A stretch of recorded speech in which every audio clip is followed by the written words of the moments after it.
बेरोजगारी आज के टाइम में बहुत बड़ा मुद्दा बन चुका है एक व्यक्ति के लिए।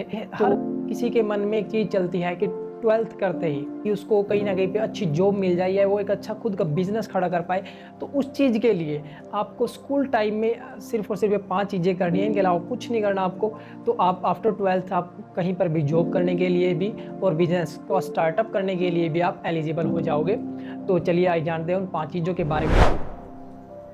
हाँ जी, नंबर 1 पर जो आपका आता है focus on learning not just grades. कि हर एक स्टूडेंट जब आप पढ़ने के लिए जा ही चुके हो तो वहाँ पर क्यों अपने टाइम वेस्ट करना। देखिए उस टाइम पे हमें ये लगता है कि जो भी हमें टीचर या फिर हमारे फ्रेंड्स या क्लासमेट जो भी कह रहा है वो सारे का सारी बातें हमारे लिए बेफिजूल की होती है।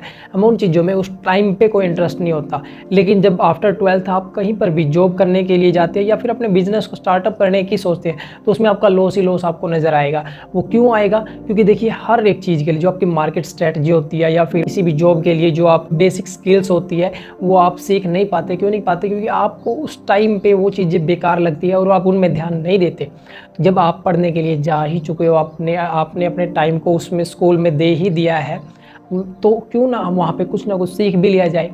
तो इसीलिए जो आपका टीचर है, जो आपके क्लासमेट्स है, जो आपका मेंटर है, उनकी बातों को ध्यान से सुनिए। हर एक चीज़ में से अपने मतलब की बात निकालिए।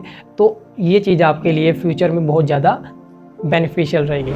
नंबर 2 पर जो आपका आता है बिल्ड स्ट्रॉन्ग रिलेशनशिप। ये वो वाला रिलेशनशिप नहीं है जो आपके दिमाग में चल रहा है। तो आइए थोड़ा इसको पॉजिटिव वे में लेके चलते हैं। स्ट्रॉन्ग रिलेशनशिप का मतलब होता है कि जो आपका टीचर, जो आपके क्लासमेट्स या फिर जो आपका मेंटर है, जो आपको समझा रहा है उस टाइम पे जो भी आपके साथ है उसके साथ आपको स्ट्रॉन्ग रिलेशनशिप बनाना है। वो क्यों बनाना है?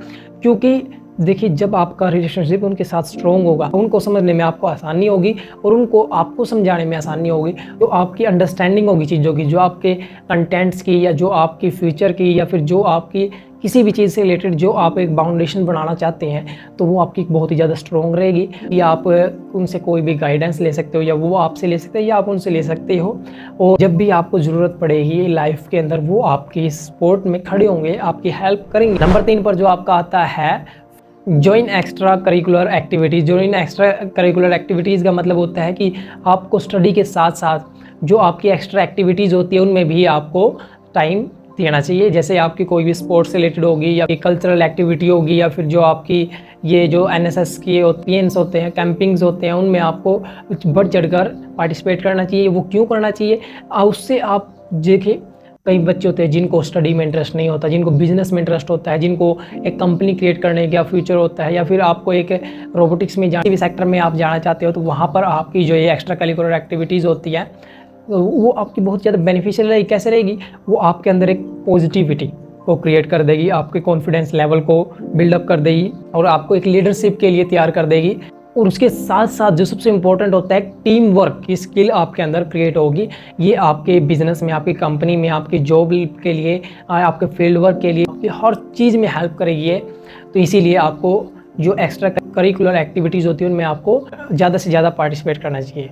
4th नंबर पर आपका जो आता है डेवलप टाइम मैनेजमेंट स्किल्स। देखिए ये हर एक फील्ड के लिए बहुत ज़्यादा इंपॉर्टेंट चीज़ होती है। टाइम आपको अपनी स्टडी के लिए, आपको अपने एक्स्ट्रा करिकुलर एक्टिविटीज़ के लिए, आपको हर चीज़ में आपको एक टाइम की मैनेजमेंट का पता होना चाहिए कि हमें टाइम को कैसे मैनेज करना है। तो और इससे बेनिफिट आपका क्या रहेगा? जो आपकी एक प्लान करने की स्ट्रेटजी होती है वो बहुत ही ज़्यादा अच्छी हो जाएगी। हर एक चीज़ को आपको प्रायोरिटी देनी आ जाएगी कि किस काम को, किस चीज़ को मेरे को सबसे ज़्यादा प्रायोरिटी देनी चाहिए, किसको ज़्यादा टाइम देना चाहिए। ये आपका एक अगर अच्छा हो गया ना तो हर एक सेक्टर में, फील्ड में, लीडरशिप में, टीम वर्क में, हर एक चीज़ में आपकी हेल्प करेगा। एक अल्ट्रा लेवल की आपकी टाइम मैनेजमेंट स्किल्स होनी चाहिए। आज के टाइम में कंपटीशन बहुत ज़्यादा है। अगर आप अपने टाइम को मैनेज करना नहीं सीखोगे तो कोई भी आपकी हेल्प नहीं कर सकता। आप पिछड़ते जाओगे हर एक चीज़ में। और लास्ट एंड जो फाइनल आपका आता है focus on personal growth and self discovery. कि देखिए अब हमें ये 4 चीज़ें तो हमने सीख ली, बाहर की तो हमने सारी चीज़ें सीख ली, लेकिन उसके साथ साथ आपको अपनी खुद की पर्सनल ग्रोथ के बारे में भी पता होना चाहिए कि मेरे को पर्सनल ग्रोथ कैसे, कब और कहाँ पे करनी चाहिए। और उसके कोई ना कोई आपको अपने अंदर एक डिस्कवरी करनी आनी चाहिए। क्योंकि आज के टाइम में AI का युग है। और एआई आपका बहुत ही ज़्यादा एडवांस हो चुका है कि आपका एम्प्लॉय, वर्कर, ओनर, लीडर जो भी है, अगर अपने आप को टाइम टू टाइम डेवलप नहीं करता रहेगा तो वो आज के टाइम में कहीं पर भी नहीं टिक सकता, किसी भी फील्ड में, किसी भी सेक्टर में अपनी पकड़ नहीं बना सकता अगर आपको खुद के अंदर कुछ ना कुछ नया क्रिएट करना नहीं आ रहा है। तो साथ साथ आपको अपनी खुद की ग्रोथ करते रहनी पड़ेगी, आपको नई नई चीज़ें सीखती रहनी पड़ेगी, हर एक चीज़ में नया नया बदलाव लेके आना पड़ेगा। तो ये बहुत ही ज़्यादा इंपॉर्टेंट रोल है पाँचों के पाँचों पॉइंट के अंदर।